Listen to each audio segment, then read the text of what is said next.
turn this thing on. I'm not a big microphones guy, but Father Ben said you're wearing a mic, so I'm wearing a mic. Can you hear me? Yes. Okay, I don't know whether there's the mic. There you are. It's kind of a surprise that I've been asked to. If it gets started staticky and stuff like that, I'll just take it off. It's in some ways pretty interesting that I've been asked to do this because I'm a novice, and I mean a novice, that means you're a beginner. In our audience, we have Jim Manny, who's written a book on the subject of the Examen. Father Ben, who's been a Jesuit as long as I've been alive. He probably knows how to pray the Examen. This is so, I'm not liking Volume this. down? Turn the volume down. There we go. That's probably better. Okay. No, you need to turn oh, the no. volume down. Still loud, huh? Yes, the volume. Does this have a thing, Father Ben? It's on off as far as I know. It is on. It's on. Okay. Well, I can tell it's on. Okay. I think without, I'm loud, so I think that's the problem. But please, if any of you can't hear, would you put your hand up? Because we want you to be able to hear. Okay. So yeah, so Jim has written a book on this subject. Ben's been a Jesuit for a long time, so I feel like in some ways I'm teaching a group how to play basketball with Michael Jordan and Bill Russell in the audience. So this is a little embarrassing for me, but that's okay, because this is, hopefully you'll be able to relate to me as somebody who is very much a beginner with this prayer as well. A little bit by means of introduction, yeah, I'll bring that in a second. I am somebody, to divulge a little bit about myself, I think I'm someone who is made for the modern age. And I say that because I love noise. And so 2014 is a really great time for God to have me be in the world. I love TV, and I love movies, and I love sports, and I love people, and I love action. I love where the action is. Which is really interesting because as we'll see, it's just me, the kind of person that I am, that is really drawn to a prayer like this. Let me give you an example. I got a chance to go home. I'm from Birmingham, which is probably about an hour away, as most of you might know. And I got a chance to go home after the Spanish Mass yesterday, or not yesterday, a couple days ago. And because my dad was home, and he works in Calgary. So he comes home every few weeks to see my mom for a couple days. And so I asked Father Ben, Father Dan, hey, can I go home and see my folks? It would be really special to go watch the Super Bowl with them. Didn't know how the game was going to be, but, you know, like, the point is, it's family time, you know, and this is going to be special for me. And so I had to take my dad to the airport on my way back to Ann Arbor. The airport's right at kind of a midpoint between Birmingham and Ann Arbor. And unbeknownst to me, as I'm driving to the airport, we get in this really good conversation. And the conversation, I for some reason got really interested in the houses my dad has lived in.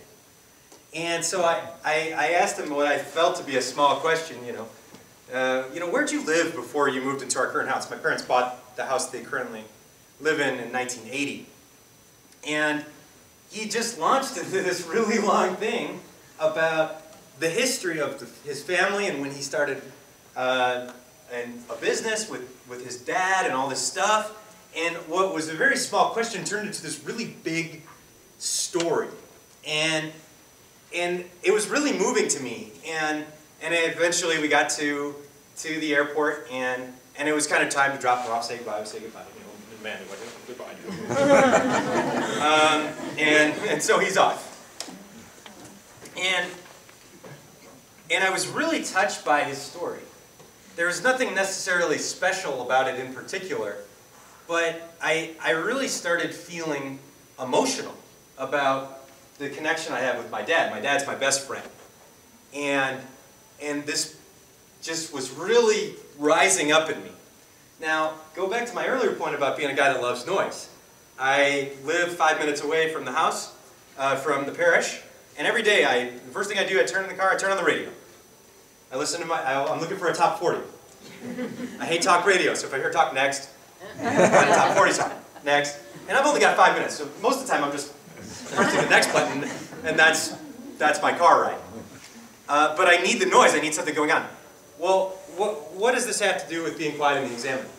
After having this moment with my dad right by the airport, I realized that this is a really special moment, and what I need more than anything right now is some silence.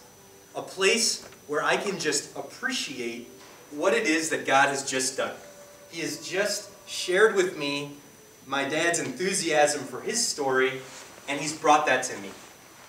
So, unbelievably, the trip from the airport to Ann Arbor, I didn't listen to the radio the entire time.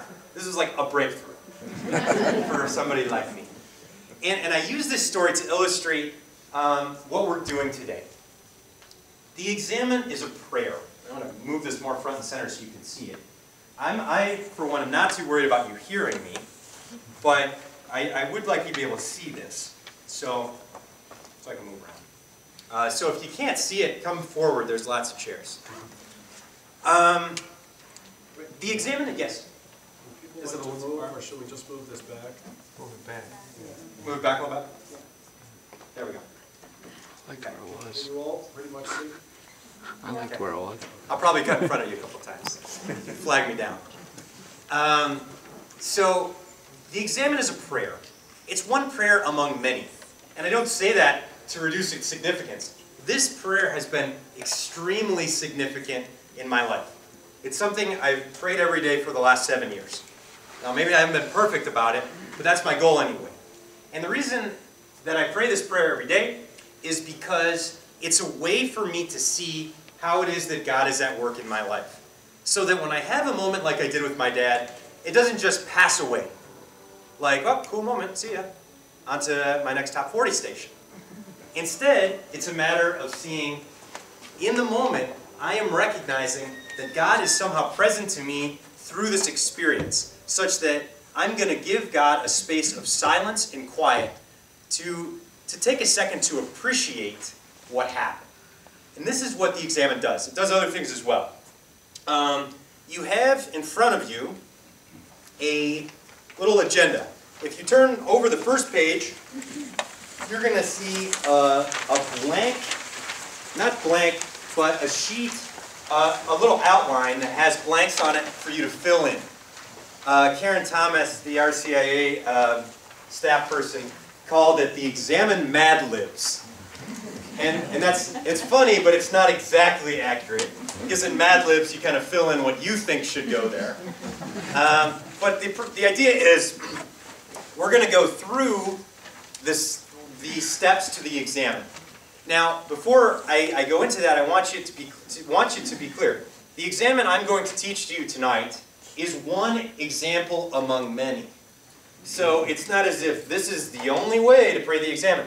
Ask Jim about that. There's probably thousands of permutations, but the spirit hopefully is the same. So what I've done in preparing this is I've read a bunch of examples, and I've tried to synthesize what's the key stuff that a good examen needs.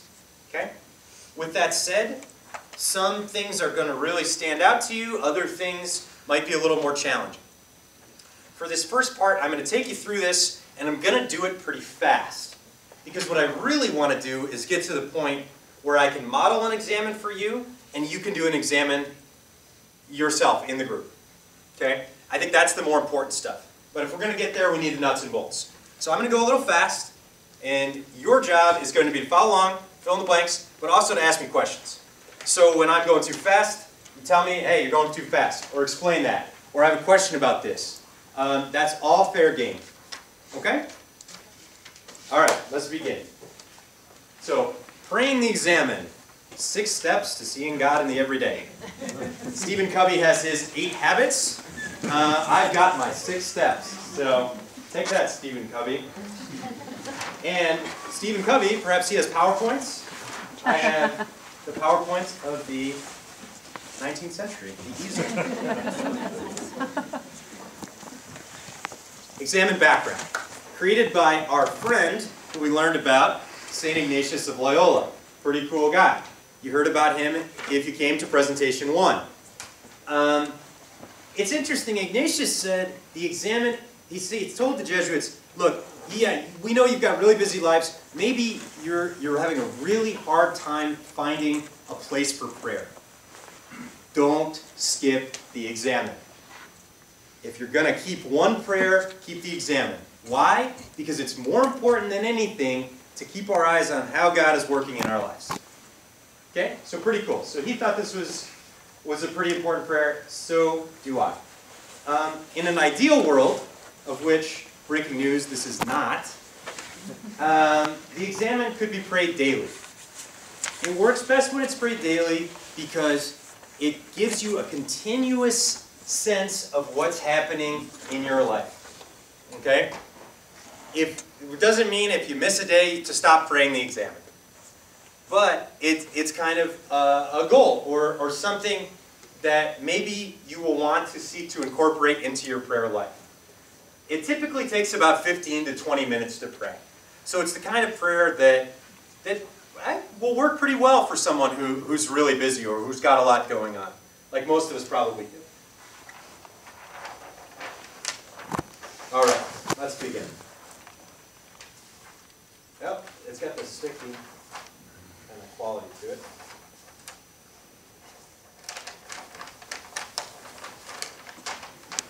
I need Vanna White for this.